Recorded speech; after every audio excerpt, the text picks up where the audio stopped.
ମୁଁ ଆଜି ମଲ୍ଲି ଫୁଲର ଚାରା ବନେଇବା ପାଇଁ ଯାଉଛି। ତ ପ୍ରଥମେ ମୁଁ ଏଠୁ କିଛି ମାଟି ନେଇଯାଉଛି। ତ ଗ୍ଲାସରେ ମାଟି ଭରି ନେଉଛି।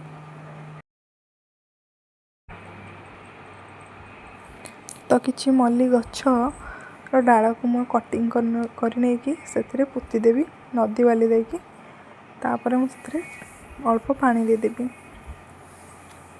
ଏମିତିରେ ବି ବର୍ଷା ହେଉଛି, ଗଛ ବି ବଞ୍ଚିଯିବ। ତ ଯଦି ମୋର ଭିଡ଼ିଓଟି ଆପଣମାନଙ୍କୁ ଭଲ ଲାଗିଛି ତାହେଲେ ଲାଇକ୍, ସେୟାର, ସବସ୍କ୍ରାଇବ୍ କରିବା ପାଇଁ ଜମାରୁ ଭୁଲିବେନି। ରହୁଛି, ନମସ୍କାର, ଜୟ ଜଗନ୍ନାଥ।